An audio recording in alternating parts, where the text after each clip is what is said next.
Yeah, yeah, yeah. Yeah, yeah, yeah. Yeah, yeah.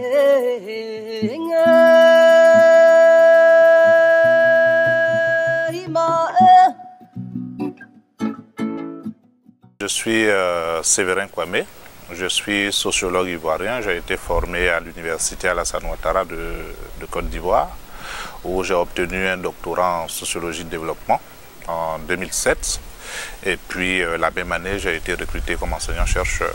Donc depuis lors, j'enseigne la sociologie, la méthodologie de la recherche dans cette institution. Et puis beaucoup plus récemment, depuis 2013-2014, j'accompagne parallèlement l'ONG internationale Interpeace dans la mise en œuvre et l'implémentation de certains de ses programmes en Côte d'Ivoire et au Mali.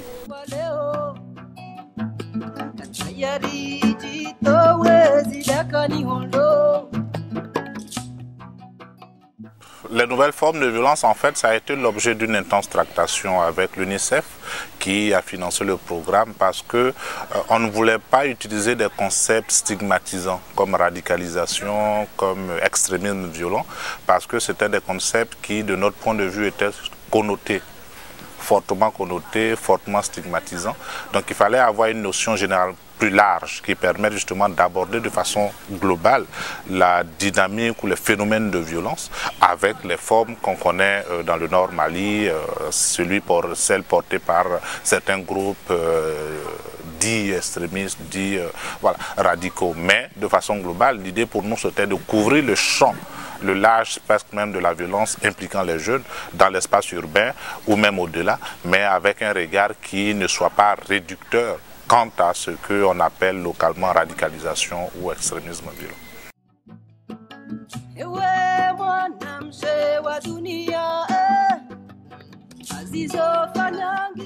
Oui, je pense que c'est assez réducteur. Quand on parle de radicalisme, de radicalisation, d'extrémisme violent, ça désigne une réalité qu'on a presque naturellement envie de mettre en lien avec ce qu'on appelle le djihadisme et autres.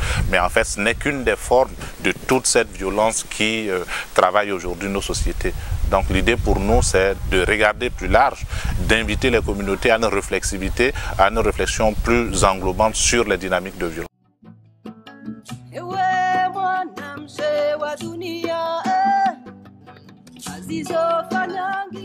En fait, cela implique déjà que nos sociétés soient capables de réinventer des modèles de socialisation de leur jeunesse.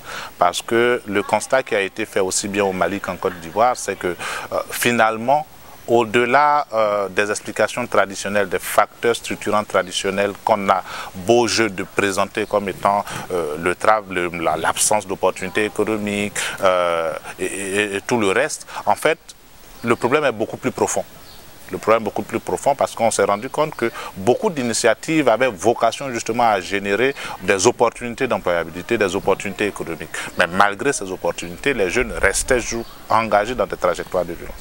Et donc pour nous, l'idée c'est de regarder de façon plus globale certaines dynamiques qui portaient les jeunes vers la violence. Et cette dynamique, pour nous, c'était que beaucoup de ces jeunes étaient en quête de socialisation, en quête de lien social, en quête de reconnaissance et de valorisation. De sorte donc que ce que ça induit, c'est qu'en termes de réponse, on ne doit plus regarder l'offre ou la réponse à apporter en termes justement d'offres d'opportunités d'emploi, mais plutôt d'offres de capacité à la société pour qu'elle puisse mieux intégrer ces jeunes, mieux socialiser ces jeunes.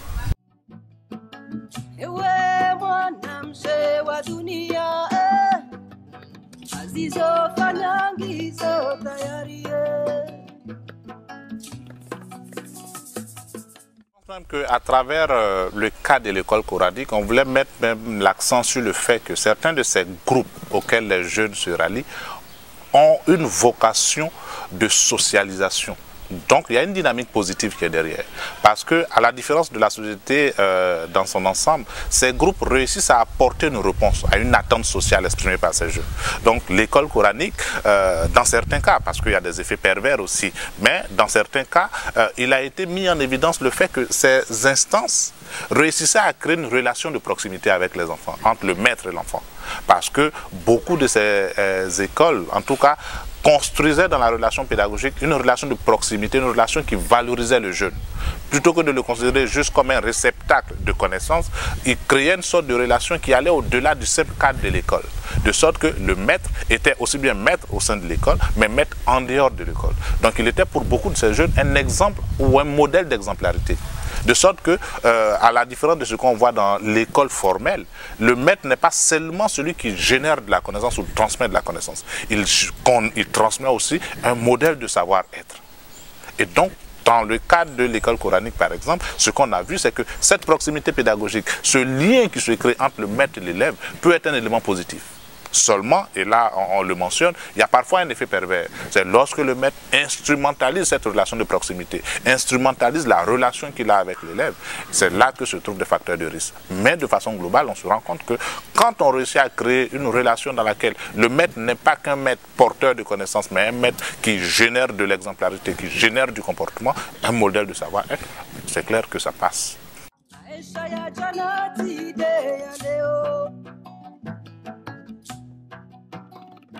Le marché, il est, dans notre sous-région ouest africaine, il est multiforme. Quand on regarde ce qui se passe dans nos rues à Abidjan, il y a un marché de la violence. Autour du secteur du transport, qui est un secteur qui s'auto-régule par sa propre capacité de production de violence, il y a une opportunité. Parce que, par exemple, lorsque certains créent une ligne de transport, ceux qui assurent la collecte de la manne financière générée par cette ligne de transport en assurent le contrôle, mais un contrôle par la violence. De sorte que les autres qui veulent avoir de l'ascendant sur eux sont obligés de produire une violence beaucoup plus importante pour justement avoir ce contrôle-là. Et pour ça, ils mobilisent avec eux un certain nombre de jeunes porteurs de violence. Donc vous voyez que tout comme ce qui se passe dans nos rues, tout comme ce qui se passe dans le Nord Mali ou ailleurs à travers les groupes porteurs de violence, en fait, il y a une structure d'opportunité. Parce que les jeunes qui ont un potentiel de production de violence se retrouvent à démarcher ces espaces-là. Et on l'a vu dans notre recherche que des jeunes pouvaient quitter Bouaké pour se retrouver dans le Nord Mali, tout comme des jeunes quittaient le sud du Mali pour se retrouver en Côte d'Ivoire lorsqu'il y a eu justement la crise. Donc pour nous, en fait, tout ce qui est zone de tension constituent des espaces d'opportunité. Parce que lorsqu'il y a une demande de violence qui s'exprime là-dedans, on voit lorsque la compétition politique est mal régulée dans nos contextes et que avant, pendant ou après les élections, il y a une confrontation violente qui se met en place, cette confrontation, elle est alimentée. Elle est alimentée parce qu'elle est demandeuse de porteurs de violence pour générer justement ce feu. Donc finalement, ces espaces-là deviennent des espaces dans lesquels des jeunes finalement vont prester comme porteurs de violence. Donc pour nous, aujourd'hui, ce qui se passe dans le Nord Mali ou ailleurs n'est qu'en fait une structure d'opportunité par rapport à laquelle des jeunes qui n'ont rien à voir avec même le débat politique local viennent justement comme prestataires de violence. Soit ils sont démarchés, soit c'est eux-mêmes qui, en quête de ces espaces pour produire ou pour prester, viennent justement offrir leurs services.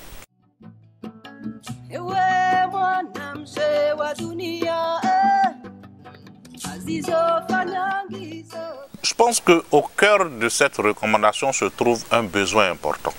C'est celui d'accompagner, comme je le disais dans mon propos liminaire, les sociétés dans un processus de réinvention de leur modèle de socialisation. Travailler sur l'estime de soi, c'est comprendre que, au-delà d'une opportunité économique que peut représenter un emploi, il y a du lien social à générer. Comment le travail peut permettre aux jeunes de se réaliser socialement, qu'ils soient insérés dans sa société, qu'ils se sentent valorisés dans sa société. Parce qu'on peut avoir des activités économiques, mais considérer que ces activités économiques-là ne sont pas valorisantes.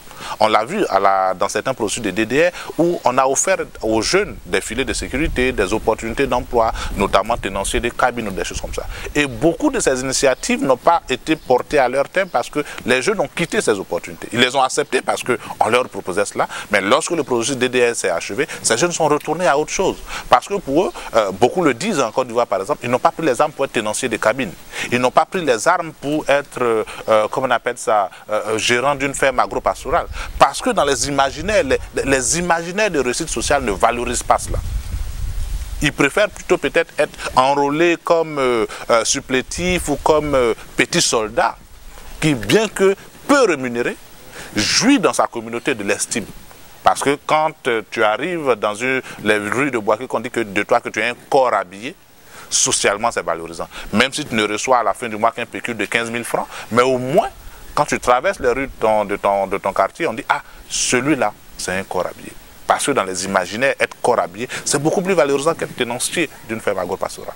Donc voici un peu des choses sur lesquelles on n'a pas suffisamment travaillé, sur comment est-ce qu'à travers ces petites activités qu'on offrait à ces jeunes, on pouvait les amener à se sentir valorisés socialement.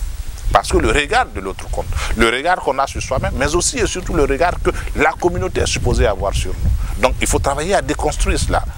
Parfois c'est stigmatisant.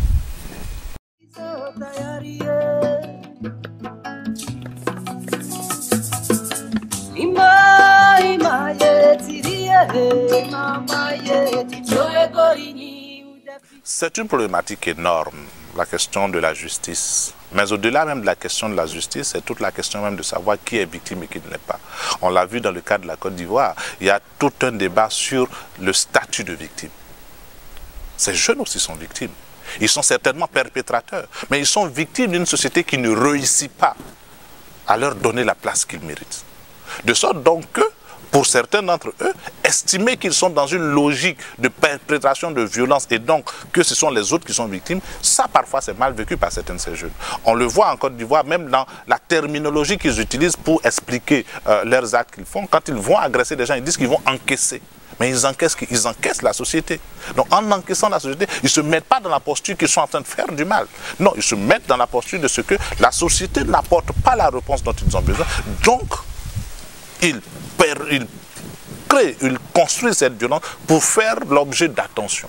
Et beaucoup de jeunes l'ont compris. Hein. Ils savent que les aînés sociaux dans nos sociétés ne les regardent que si et seulement si ils font peur. Alors ils génèrent cette peur. Ils génèrent cette violence. Et aujourd'hui, toute l'attention est sur eux. Parce qu'ils ont réussi à travers ce potentiel de violence-là à générer de l'attention. Donc c'est comme ça qu'il faut regarder froidement les choses. Que ces jeunes, ils sont certainement perpétrateurs de violence, mais ils sont aussi victimes de quelque chose. Donc si on les prend comme ça, si on cherche à comprendre avec eux ce qui se passe, alors on peut identifier ou envisager avec eux les réponses. Malheureusement, on est dans des sociétés où on a du mal justement à créer cet espace de dialogue, où les perpétrateurs de violences sont relégués au rang de danger, dans leur dangerosité, relégués au banc de la société. On l'a vu avec les enfants d'Imicrobe à Abidjan. Ils disent, quand vous m'appelez microbe, je me comporte comme un microbe. Donc vous voyez que le regard stigmatisant de la société confine les jeunes dans un certain nombre de catégories de facteurs, en termes de facteurs de risque, mais ça génère aussi un cycle de violence, parce que plus ils sont stigmatisés, plus ils produisent de la violence pour se faire entendre, et plus on pense qu'ils doivent être combattus comme tels. Donc on est dans une sorte de perpétuation de la violence. Donc pour nous, il faut regarder froidement la société. C'est vrai, ça fait mal quand il y a des morts. Ça fait mal lorsque on a un proche qui est agressé et qui perd une partie de un membre, etc. Tout ça, ça fait mal. Mais seulement, on ne peut pas rester dans l'émotion. Il faut accepter de s'asseoir et regarder froidement les choses pour chercher à comprendre ce qui se passe. Mais pour ça, il faut que ces jeunes aussi soient partie de la solution. Ils ne sont pas que le problème. Il ne faut pas juste les regarder comme étant facteurs de risque. Il faut aussi les regarder comme étant partie prenante d'une société, partie intégrante d'une société, et que les actes qu'ils posent, les comportements qu'ils ont, sont une sorte d'appel du pied.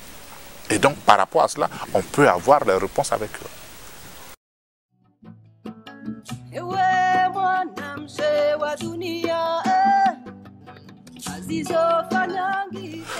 Quand on regarde nos capitales africaines, quand on regarde nos différents pays, on se rend compte qu'en fait, en toile de fond, c'est la même problématique.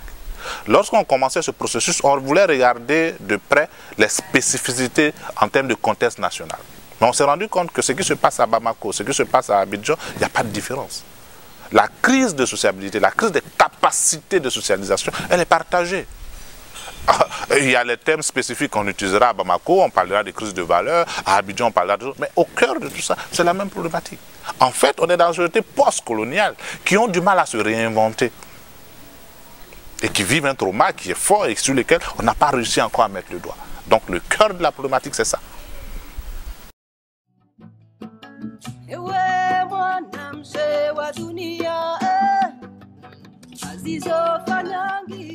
Bien bien, en fait, cette étude, pour nous, doit être le déclic de quelque chose, le départ de quelque chose. C'est qu'on souhaite que nos pouvoirs publics puissent se pencher de façon profonde sur la question de la jeunesse. On a des politiques de jeunesse qui sont menées, mais est-ce que ces politiques de jeunesse sont menées de façon inclusive?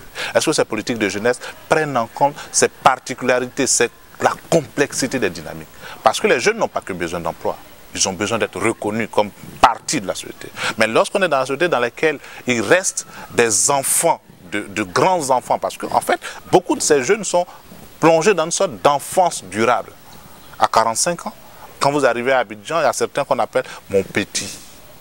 Donc, quand cette rhétorique, cette façon de désigner un jeune adulte, c'est infantilisant. Il assume même parfois cela. Il dit « ah, mon petit, je suis ton vieux », alors que l'autre, il n'a que 30 ans. Donc vous voyez que finalement, au-delà de l'âge, il y a tout ce statut social. Qui est jeune? Comment on quitte le statut de jeune pour être celui d'un adulte? Comment est-ce que la société accompagne sa jeunesse à devenir adulte? Ça, c'est des problématiques et sur lesquelles il faut travailler. Donc pour nous, il est clair que oui, générer des politiques d'emploi, c'est bon. Oui, travailler à assurer aux jeunes voilà, des opportunités économiques, c'est bon, mais il faut aller au-delà. Il faut savoir comment est-ce que nos sociétés adressent la problématique même de l'entrée dans l'âge adulte de leurs jeunes. Mais pour ça, ça demande qu'il y ait de la mobilité sociale, aussi bien dans le champ politique que dans tous les autres champs de nos sociétés.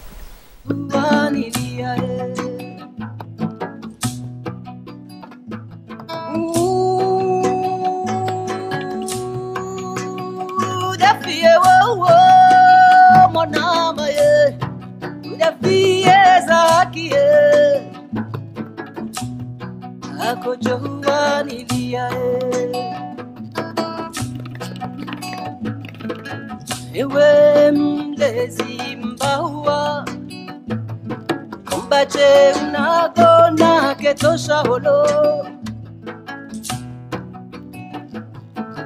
Wesonga juwa ujizire Nawe nandazi zaubadilisho Ima yetirie